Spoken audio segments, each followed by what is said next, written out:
Hey guys, Chaos here. So in today's video I'm going to be going over Yun Jin, the upcoming 4-star Geopolar. We are going to be getting an update 2.4. Now bear in mind you will be able to get this character for free in a upcoming Lantern Right rerun event.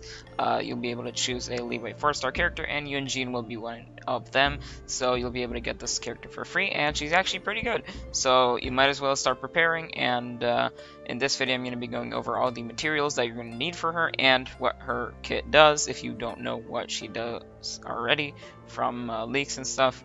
But if you do end up enjoying the video, make sure to subscribe and join the Discord server. The Discord server is where I have the materials, and I have the materials for all characters that are upcoming, like Shenhe, Artaki Ito, and some previous characters that were released. It's a pretty cool server. We have YouTube notifications for whenever I'm streaming. We have announcements. We have a leaks channel. We have some fun little stuff. We have events. We currently have a Blessing of the Welkin Moon giveaway that will end at 750 subscribers. And to participate, you must be subscribed and level 5 in my Discord server. So make sure to join. Link will be in the description. But without further ado, let's get right into the video. So what I'm going to do really quick is I'm going to open this in a different tab so you can see this clear. So here are Yun Jin's materials. First of all, as always, 419 Heroes Wits and 7,043,400 Mora. So basically, this is what you need to level 90 Triple Crown a character. You will probably need less, because she is a support, and unless if she's your waifu, or someone you really like, I don't think you're going to be Triple Crowning her.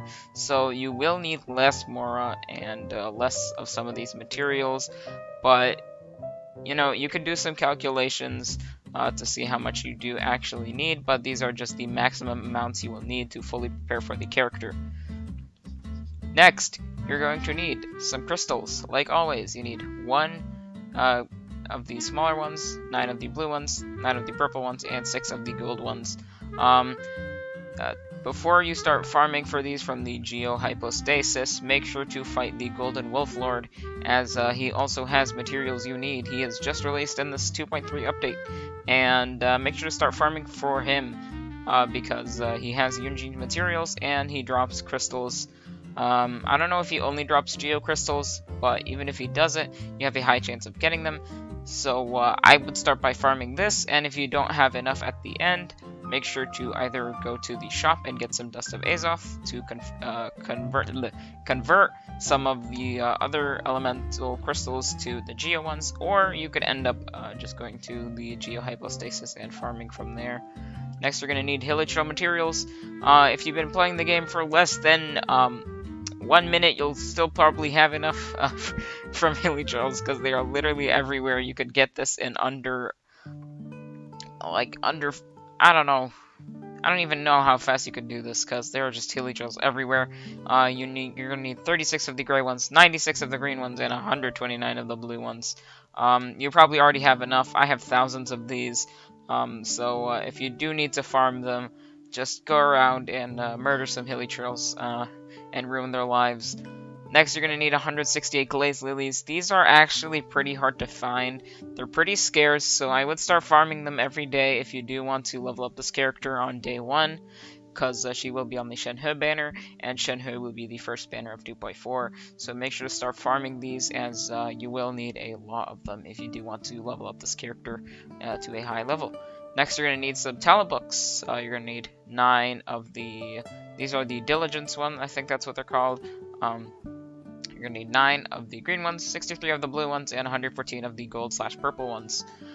So make sure to start farming these. These are time gated. You can't just go and farm them willy-nilly once you have the character, so I would start farming them now.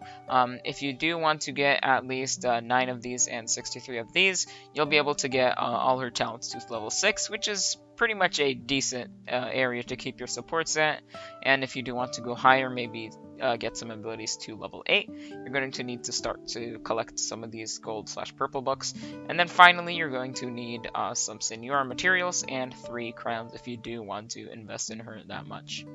Next, we're going to go over the kit herself. First of all, we're going to look at some stats. pretty low base attack, but that's fine, as she does have a nice amount of defense, and that factors into her kit that we will talk about in a second. We got 26.7 energy recharge. That will be useful, as her burst is basically the main part of her kit.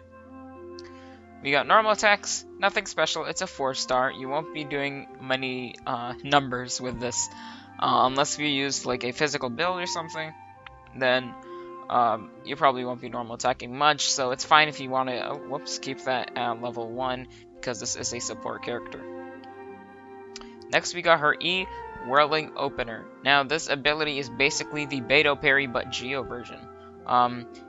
So if you tap it, she flourishes her spear in the cloud grazing form, dealing geo damage, so you just do a little slash, and then if you hold it, it takes up a whirling opener stance and charges up, forming a shield. Damage absorption is based on Yun Jin's max HP, and absorbs all elemental damage and physical damage by 150% more effectively. Now some people have gone over this and said that she applies a shield. No, I wish she did, but that would just be 4-star Zhongli. This is not a shield.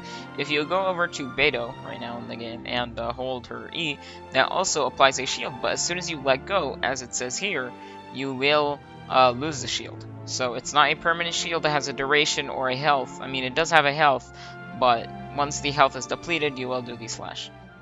And if you do end up attacking at the moment of an enemy attacking you, you will get a perfect parry, dealing the highest level of damage. As you can see, you can hold it for longer and get higher charges of damage. Now, the damage is scaling off of defense, so it does a really good damage. At the highest level, 671% at max level. That is great. Without factoring any buffs or anything, that is already really good. So, that's a pretty good parry. It's basically Beto's parry. As I said earlier, it has a 9-second cooldown, so it's pretty short. You can spam it. And next we got her Elemental Burst, Cliff Breaker's Banner. Deals AoE damage, geo damage, and grants all nearby party members a flying cloud flag formation. Now basically that is a buff, and when characters deal normal attack damage, bonus damage will be dealt based on Yun Jin's current defense. Now basically this is not going to be another instance of damage.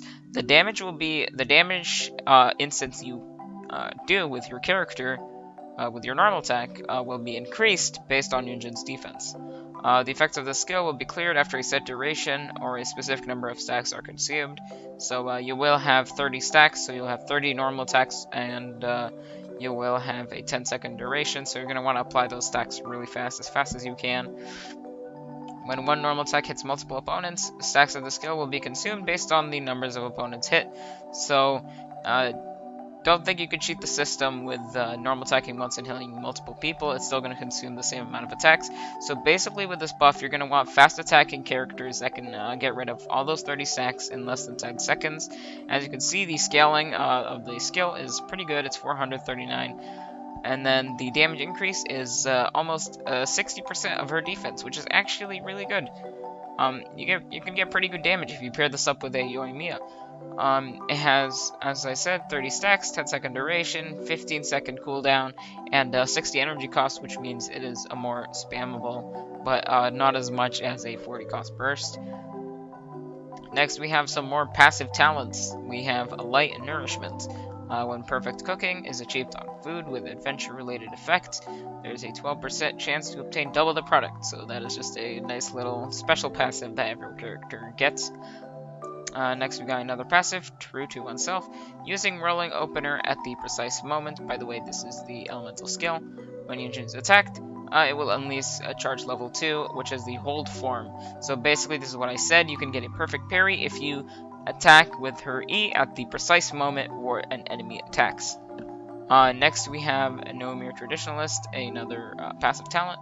The normal attack damage bonus granted by her burst, Flying Cloud Flag Formation, is further increased by 2.5%, 5%, 7.5%, and 11.5% of Yun Jin's defense when the party contains characters of 1, 2, 3, or 4 elemental types. So basically, the more variety you have in your party, so if you have different elements, the higher the buff you will get from her burst. Next, we're going to go into constellations. Now, her constellations are really worth it and really good. So if you are planning on wishing on the Shenhe banner, hopefully you do get some of these constellations, as they are really good. So first of all, her cooldown for her E, Whirling Opener, is decreased by 80%, so that's pretty good. You can spam it even more. And then we got Myriad, Mies, and Scene, I can't say that. Characters under the effects of her burst deal 2% increased normal attack damage after their normal attacks hit opponents. This effect can be triggered once every 0.3 seconds, maximum 10 stacks. This effect lasts until her burst effects are cleared or reset. So basically, every time you attack, your normal attack with her burst ability on, you will get 2% more normal attack damage, so that will total out to 20% more normal attack damage, which is a really good buff. This is a great constellation. And then we got Seafaring General. Her E, I think. Actually, never mind, that's her burst. Is increased by 3 levels. And then C4, we got when Yun Jin triggers Crystallized Reaction, her defense is increased by 20% for 12 seconds, so that is pretty good. Once you do a Crystallize and then do her burst, it means you can get more defense scaling for your other characters doing normal attacks. Then we got another upgrade to her talents. This is for her E. And then her C6 is also really good. Characters under the effects of a flying cloud fly formation, which is her burst, have their normal attack speed increased by 12%. That could be great for characters like Eula, Child, Razor, anyone that needs normal attack speed, even Yoimiya. Yun Jin's just a great support for Yoimiya all around. But in general, these constellations are really good. Here's the name card really quick. It looks okay. But Yun Jin overall is a really good character. Glad to see another good 4-star, because so far the 4-stars we've been getting in Inazuma have been very meh in terms of what they can do. So happy. I mean, she's not an Inazuma character, but you know, she is a new 4-star. She's great. I do recommend pulling on her if you do have a Yoimiya, Eula, Child, anyone that does normal attacks a lot. She's a great support for them. But if you did end up enjoying the video, make sure to subscribe and join the Discord server. As I said earlier, we got some cool stuff going on here, and a giveaway for Blessing of the Welkin Moon. We're gonna pick a winner at 750 subs. So make sure to subscribe, like the video, drop a comment down below, and I'll read every comment I see, and also drop a heart if it's a nice comment. But yeah, I'll see you guys in the next one. Goodbye.